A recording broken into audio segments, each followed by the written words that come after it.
Gloria a Dios. Vamos a buscar en Tito, carta del apóstol Pablo a Tito, capítulo 3, verso 4.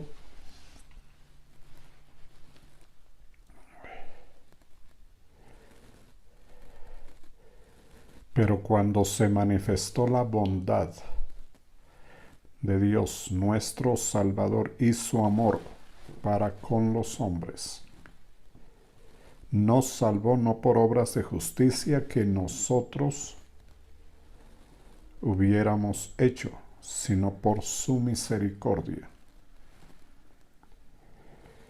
por el lavamiento de la regeneración y por la renovación en el Espíritu Santo.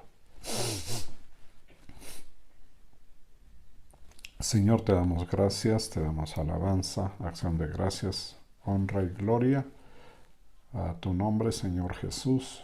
Te damos gracias, Padre eterno, por tus propósitos. Hoy te pedimos que nos hables con tu palabra. Amén. Pero cuando se manifestaron la bondad y el amor de Dios nuestro Salvador, Él nos salvó no por nuestras propias obras de justicia, sino por su misericordia. Nos salvó mediante el lavamiento de la regeneración y la renovación por el Espíritu Santo. Entonces, el apóstol Pablo aquí en la carta a Tito, igual que en otras epístolas a iglesias y a Timoteo, principalmente,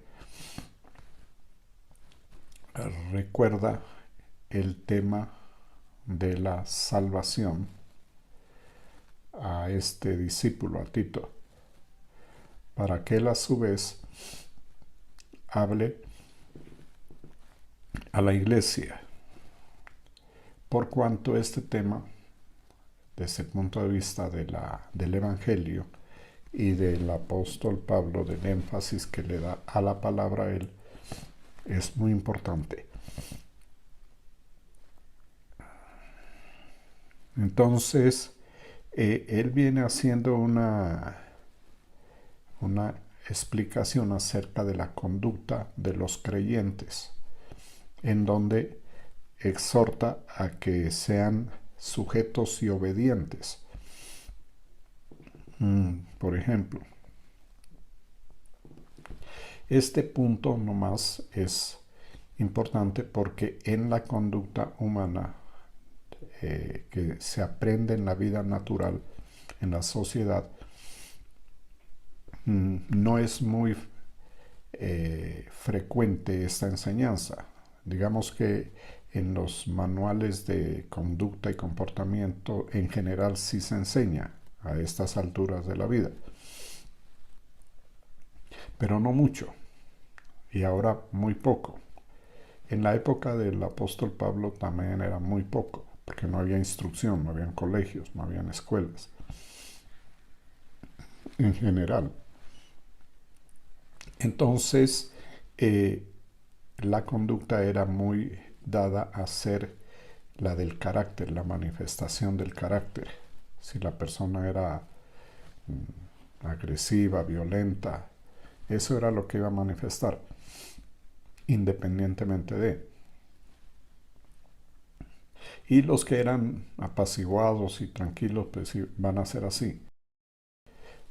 Pero lo que enseña el apóstol es que por causa del Señor y por causa de la herencia que tenemos, de la bendición tan grande, de la escogencia que hizo Dios de nosotros, pues en consecuencia de eso, teniendo en consideración tan grande beneficio otorgado por Dios, por amor y por gracia, nosotros tengamos conductas que van por el lado de la amabilidad, de la sujeción, de la obediencia, porque en todo tiempo la obediencia se ha visto mal.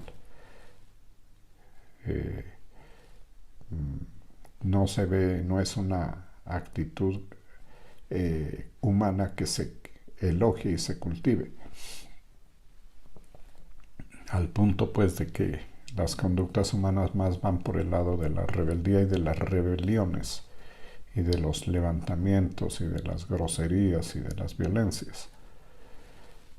Entonces, una persona que ya tiene conocimiento de la salvación, que por fe y por gracia, que conlleva el perdón de los pecados, ya debe tener una conducta amable, obediente, dispuesta, como dice aquí, que estén dispuestos para a toda buena obra.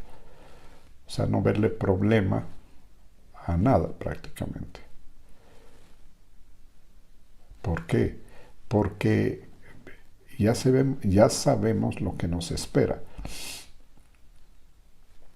Y lo que nos espera es muy maravilloso, es muy bueno, demasiado bueno, tan bueno que no lo alcanzamos a comprender. Y entonces el beneficio es tan grande que debe afectar o influir en nuestra actividad diaria con actitudes buenas por la alegría que da la expectativa de que ya hemos alcanzado la salvación. Insistir en esto es importante porque muchas veces la idea es que la salvación está muy bien y todo lo demás muy bonito, pero hay que vivir esta vida y hay que hacer las cosas, hay que lograr las cosas y todo. Pues así viven los incrédulos. Los incrédulos se la pasan toda la vida pendientes de las cosas del mundo, de la tierra, no de las cosas de Dios ni de las cosas que pertenecen al cielo, que es el lugar de nuestra habitación inmediato. Entonces es una situación que el apóstol Pablo, con la frecuencia con que trata el tema, porque ustedes lo pueden buscar en Efesios, lo pueden buscar en Tesalonicenses y otros pasajes, el apóstol Pedro, el apóstol Pablo, aquí a Timoteo también le habla de lo mismo, porque es lo más impactante, digamos, de la doctrina de Cristo.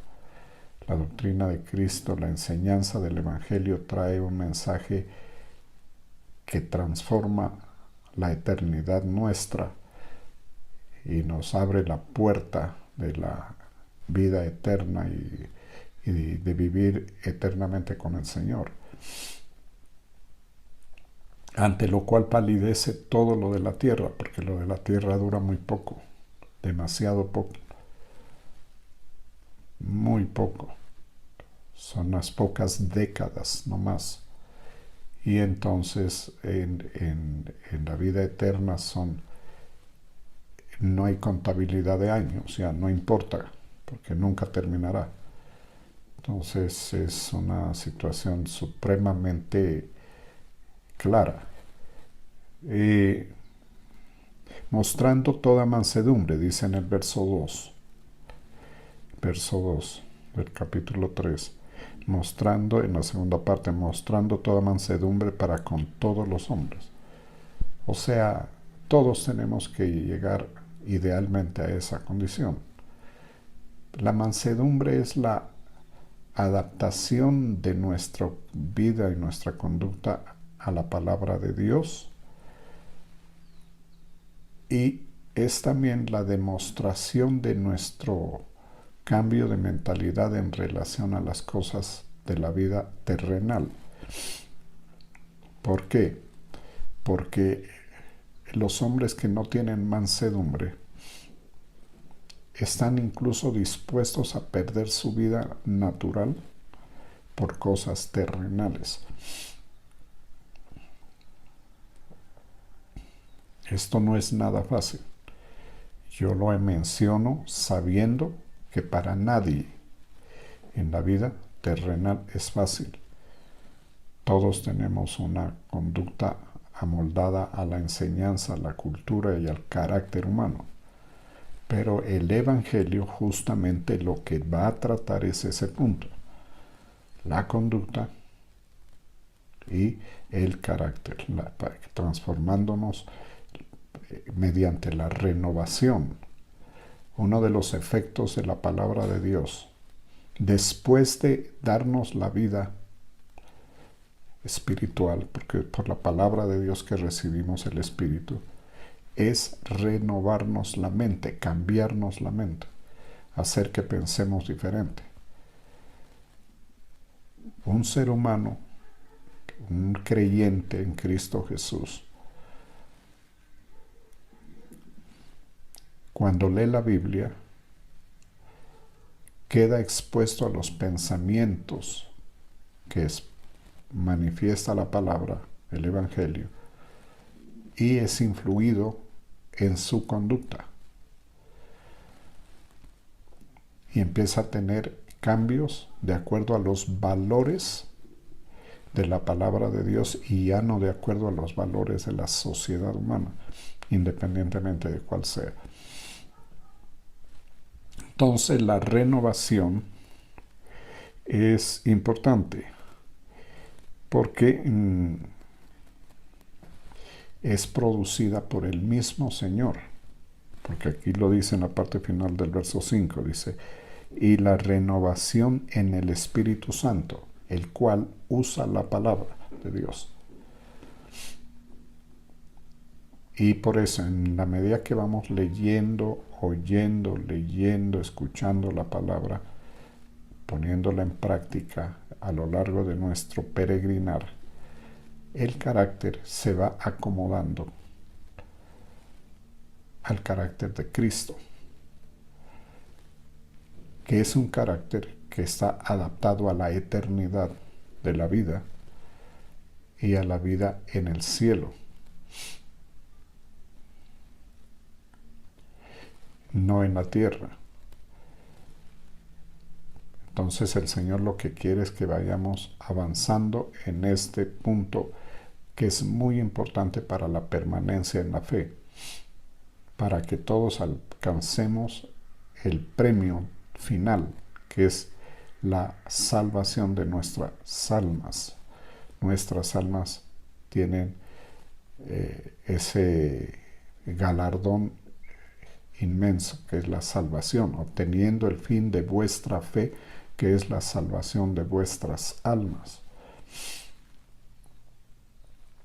Entonces, las almas van siendo transformadas en su mente a los valores celestiales, que se expresa de muchas formas: la mente de Cristo, renovación del entendimiento, adaptación a la vida eterna, adaptación. Si yo ya sé que que soy salvo y me voy para la eternidad con el Señor, ya me alegro, ya vivo en otra conducta. Y todas las circunstancias de la vida las voy a vivir diferente, incluso la de la muerte. Por eso era que los apóstoles del siglo I y los discípulos en general aceptaban con gran alegría las tribulaciones que les vinieron por la persecución que se dio contra la iglesia en el siglo I.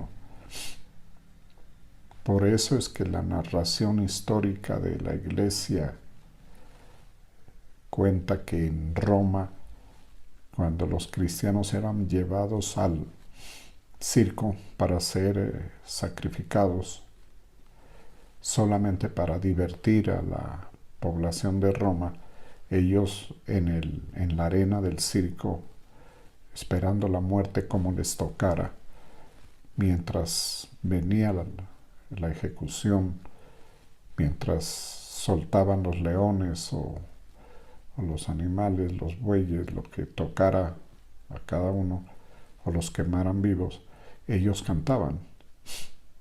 Ellos morían cantando. Sufrían los dolores naturales de la muerte, horrible, pero en su mente, en la mente del alma, tenían tal grado de renovación del entendimiento que ellos cantaban y se alegraban con lo que les esperaba. Es el mismo caso del diácono Esteban, que fue sacado de la ciudad de Jerusalén por una turba violenta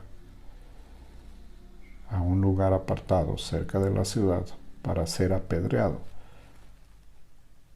Y él tuvo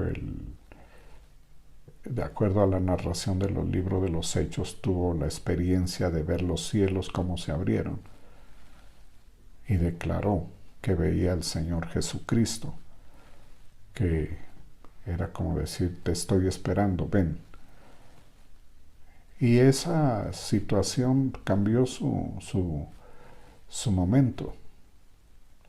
Él murió y desde ese entonces hasta hoy está en la presencia del Señor. O sea, no es chiste, no es exageración, puede uno parecer loco, idiático, monotemático, pero es que esa es la Biblia y ese es el papel del Evangelio de Cristo. El papel del Evangelio de Cristo, el Señor deja su Evangelio precisamente para este punto, para que seamos salvos de la ira incluso. Los que ya murieron, como dice la Biblia, los que ya durmieron con el Señor durante 20 siglos de cristiandad, porque son millones los que han muerto en Cristo Jesús, ellos ya fueron a la presencia del Señor y están con Él. Y fueron librados de las vicisitudes, de las tribulaciones, de las amarguras, de las cosas duras de esta vida, que incluso en los siglos pasados también fueron perseguidos y muchas veces torturados y otras circunstancias muy malas. Pero ellos ya están allá. Hay una generación que no podemos decir exactamente cuál es. Es posible que sea la nuestra. Es posible que sea esta generación. Incluso hay predicadores que hablan de que la generación de 1945 en adelante son las personas que les toca vivir la época del rapto, del arrebatamiento, por las palabras de la Biblia, por las deducciones de las profecías de Daniel, las de Apocalipsis y las del Evangelio.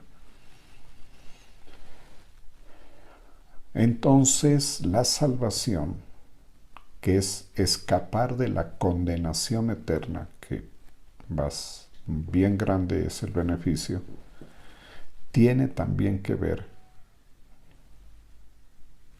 con escapar de la ira venidera, porque hay un tiempo de 7 años durante los cuales el Señor va a manifestar su ira contra la humanidad irreverente levantada, de la misma manera que lo hizo con los de Sodoma. O sea, la misma manera es destrucción. Y de la misma manera con que lo hizo en la época de Noé, destrucción. Por eso el Señor habló acerca de ese tema. O sea, cuando el Señor destruyó Sodoma, era una manifestación del juicio justo de Dios, pero también de la ira de Dios. Y la destrucción de la humanidad en el diluvio, en la época de Noé, es otra manifestación de la ira. Pero esas dos son manifestaciones premonitorias o como señales del tiempo final, porque fueron destrucciones locales, focales.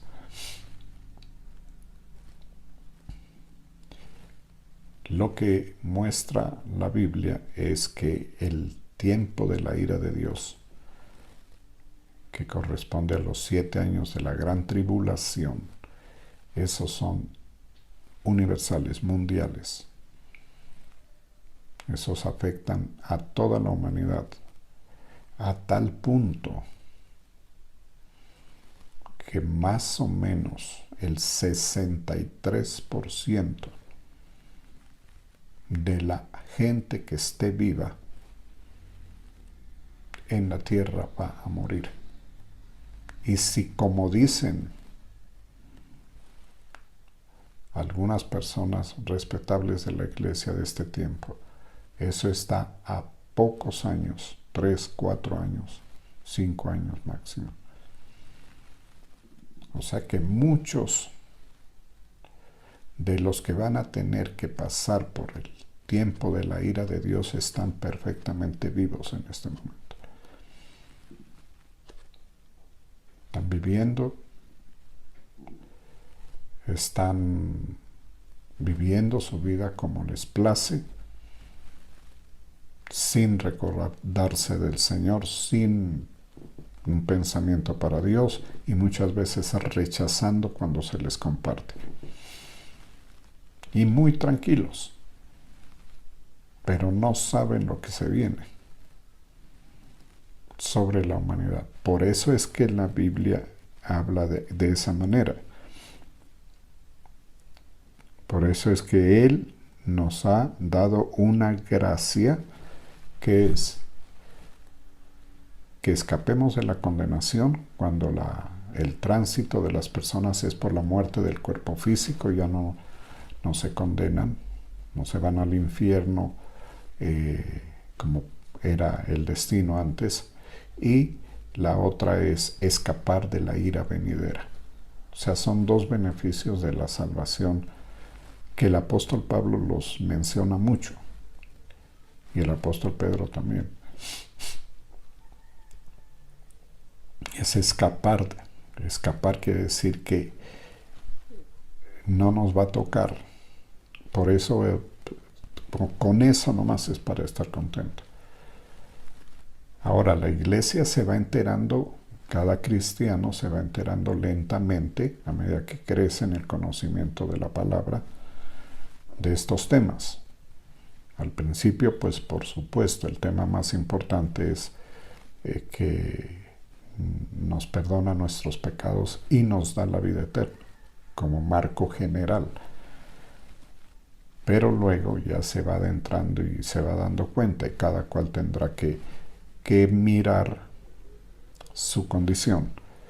Por eso dice, pero cuando se manifestó la bondad, Dios fue muy bondadoso, nuestro Salvador. Por eso es Salvador, nos salva. El nombre Salvador denota la función extraordinaria que hace el Señor Jesucristo con nosotros. Como cuando una persona se está ahogando o está muriendo o está en un incendio y se quedó en un cuarto de la casa que se quema. Y hay una persona que va y lo rescata y lo saca vivo. O se mete alguien al río, al agua donde se va a ahogar y lo levanta y lo saca. Lo salvó. Le salvó la vida. Entonces esa persona a quien le hace ese favor, lo va a mirar como es, como un salvador. Y tendrá que decirle gracias. Y reconocimiento. La misma función es la del Señor Jesucristo. Por eso es que lo llama así, nuestro Salvador.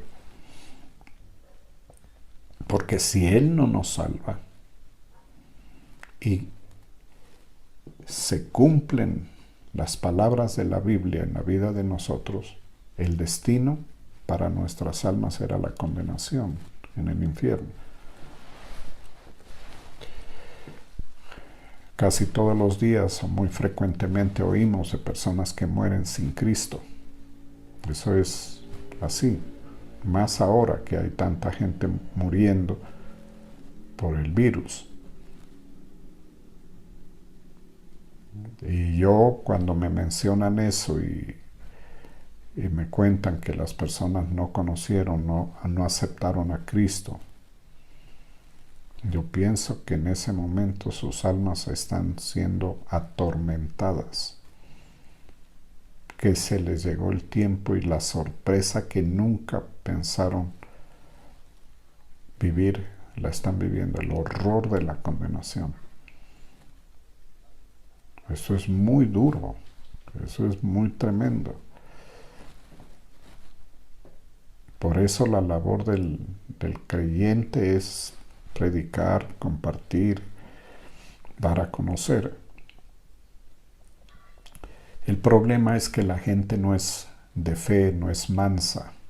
La gran mayoría no aceptan, le ven problemas a todo. Opinan, controvierten, niegan, resisten la palabra, se burlan, como en los días de Noé con Noé, que les advirtió y no le creyeron, no lo entendieron. Entonces, cada uno de nosotros le puede dar gracias a Dios que casi que sin darnos cuenta estamos recibiendo la salvación por una misericordia del Señor, que nos dio la fe para creer y aceptar.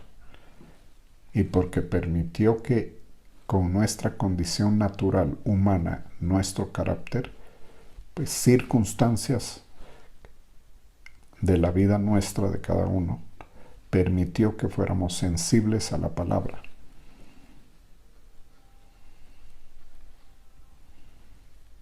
En mi caso, a mí me compartieron 2 veces. En la primera no presté ni la más mínima atención. No me burlé, no dije nada, no opiné, pero no creí, no le vi ningún valor, no vi ningún beneficio, no vi para qué sirve eso. Es como decir, eso no sirve para nada. Oí, respeté el momento, pero seguí mi vida tal como la traía, sin recordar más ese momento. Pero, como dice aquí, se manifestó la bondad de Dios posteriormente en otras circunstancias de mi vida, y fue curioso porque en esta, el cambio de circunstancias en mi vida ayudó muchísimo a que yo creyera, me dispuso. Y con eso aprendí que las circunstancias de la vida que nos disminuyen, que nos quebrantan, que nos afectan negativamente, aparentemente negativamente, son momentos muy propicios para la salvación. Y eso no es para mí nomás, eso es para todas las personas. Entre ustedes deben haber muchos que han vivido experiencias muy parecidas. Y decidieron creer, y bueno, gloria a Dios. Cuando nos damos cuenta, ya estamos leyendo la Biblia, ya estamos aprendiendo a orar, estamos congregándonos, así sea por este medio. Yo sé que hay muchas personas que están empezando su vida de fe en esta época, a través del medio virtual, de los mensajes por internet. Hay muchos que ya están creyendo, que ya están orando, porque en este tiempo han recibido la palabra, ya son herederos de la salvación. La exhortación que podemos hacerles amablemente es que conforme a la voluntad de Dios sigan adelante, leyendo, creyendo, oyendo la palabra, nutriéndose de las palabras de la vida eterna, congregándose. Y cuando, con la ayuda del Señor, ojalá pronto, nos podamos volver a reunir en los templos, en las casas, como dice la Biblia, en los lugares de reunión en general, pues que comiencen a asistir y que perseveren, porque este camino es para perseverar. Esto es desde que comenzamos hasta el momento en que nos toque partir. Eso es la idea del Señor, y ese es el propósito, y eso es lo que hay que enseñar para que las personas lo hagan. Entonces las personas se van a congregar y van a aprender más y se van a animar más y van a ver y a conocer más del Evangelio. Y aquí dice también que nos salvó no por obras de justicia que nosotros hubiéramos hecho. O sea, esa es la realidad. Sino por su misericordia. Lo único que justifica al Señor para salvarnos es su misericordia. Él no tuvo en cuenta nada de cada uno de nosotros, porque todo lo que Él encontraría en nuestra vida de cualquier persona no es suficiente para otorgarnos la salvación. Es más al contrario, es suficiente para condenarnos. Entonces el Señor, como dice el apóstol Pablo aquí, lo hizo por su misericordia, por misericordioso que es Él, que nos miró y dijo: no quiero que se mueran, no quiero que se condenen, no quiero que pasen las tribulaciones, no quiero que sufran. Imaginémonos esto nomás, usemos la imaginación a esta revelación. Cuando el mundo, el planeta Tierra, la sociedad humana esté sufriendo las catástrofes profetizadas en Apocalipsis, por ejemplo, cuando esté atravesando la época durísima de la gran tribulación, que por eso se llama gran tribulación. Ese es un nombre que está en la palabra. Por eso es que cuando esta gente esté en eso, nosotros estamos en las bodas del Cordero. Aquí están en una catástrofe horrible y usted y yo vamos a estar en una fiesta. Una mejor fiesta que jamás se puede realizar.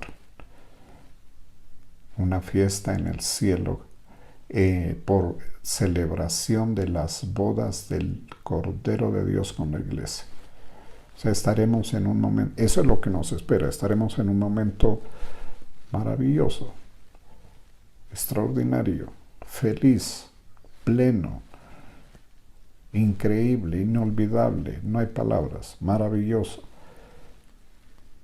Y aquí, justamente en esos 7 años, el horror,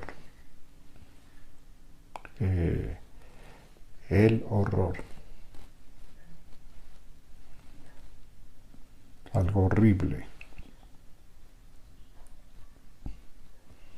en donde, si fuera como decimos, en los próximos años, muy pocos años, se pueden contar en las manos, morirán más o menos 5,000 millones de personas.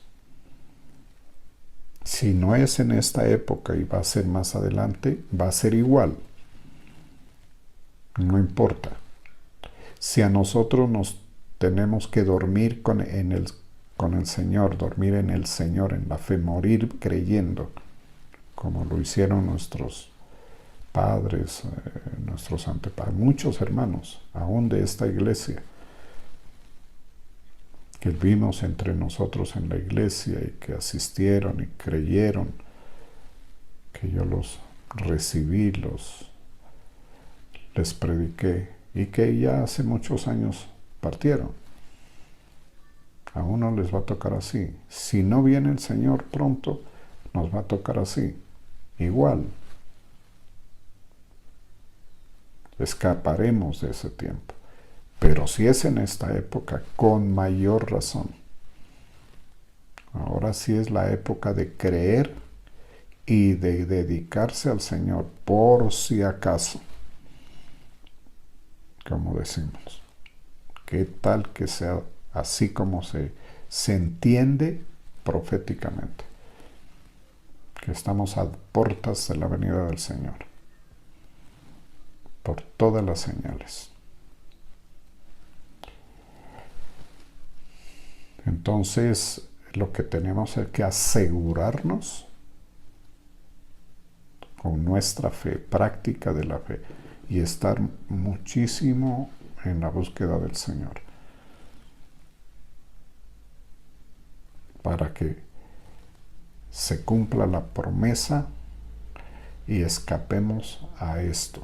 Ahora, la promesa se va a cumplir, porque nosotros somos salvos por gracia. Lo único que tenemos es que desapegarnos del mundo y dedicarnos más al Señor. Y que se haga la voluntad de Dios. Pero entendamos cómo es. Usted se va a una fiesta maravillosa y una vez que esté con el Señor, nunca jamás nos vamos a apartar de Él. Siempre estaremos siempre con el Señor. Así dice la palabra de Dios. Seremos levantados en el rapto, nos encontraremos con el Señor y estaremos siempre con Él.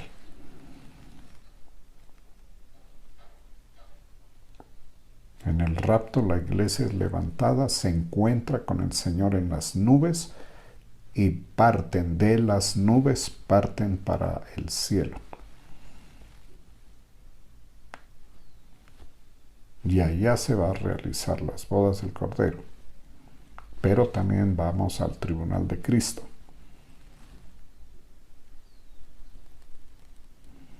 Pero ese tribunal en el cual cada uno va a recibir de acuerdo a lo que hizo, sea bueno o sea malo, ese tribunal no es para gente condenada. Vamos a recibir cada uno de acuerdo a lo que hayamos hecho. Pero seguiremos disfrutando de la presencia del Señor y de la salvación eterna. Y también las bodas del Cordero. Y acá, aquí en la tierra, el horror, lo peor, algo que nunca ha sucedido, el infierno.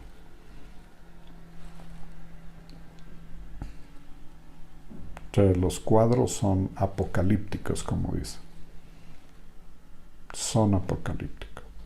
Y hay que ponerle bastante atención a esta época.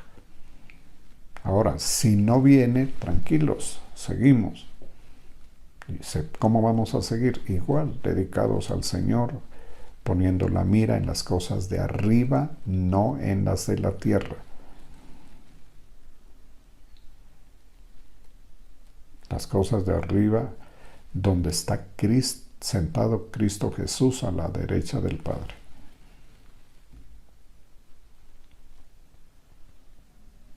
Entonces,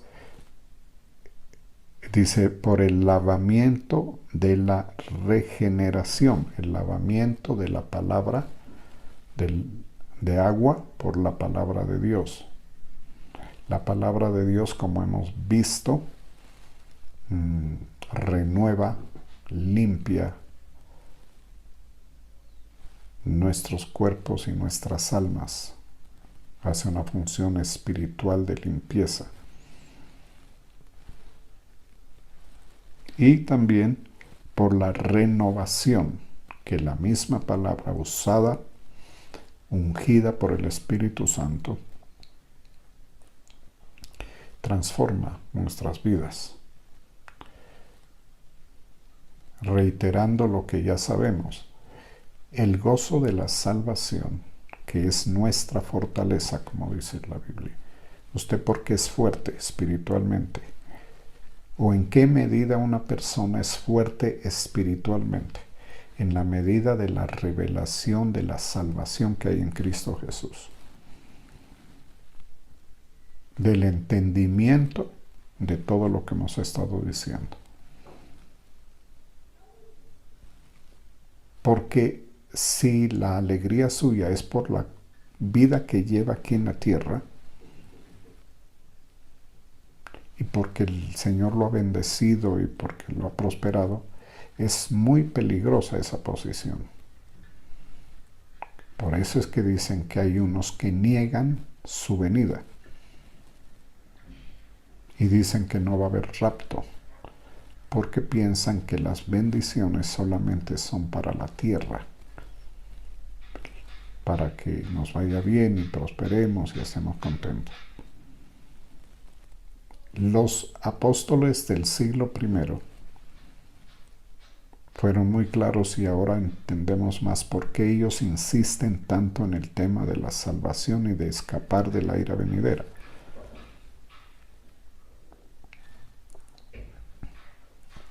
Precisamente para no caer en ese engaño y poner la mira en las cosas terrenales. Una persona que sufre mucho por las cosas de la tierra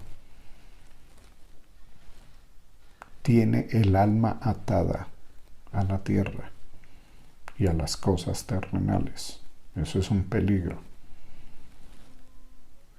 El alma debe ser liberada de toda atadura terrenal para poder seguir a Cristo. Por eso el Señor advertía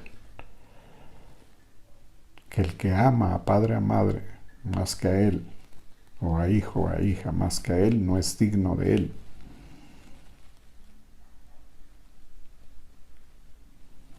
Uno tiene que tener el corazón libre para amar a Cristo y seguirlo. A las personas que debemos amarlas, pero más a Cristo, primero a Cristo. Y en términos generales, en ese orden de ideas, en todo debe tener la primacía Cristo. Entonces queda fácil seguirlo, queda fácil perseverar. Y nuestra alma va a estar libre de ataduras, para poder avanzar.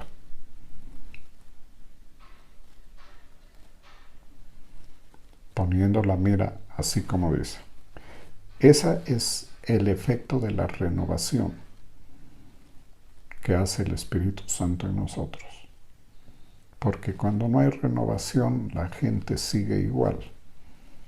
Sigue al punto de que, por eso es que muchos no dejan sus idolatrías. Porque están tan atados desde la niñez.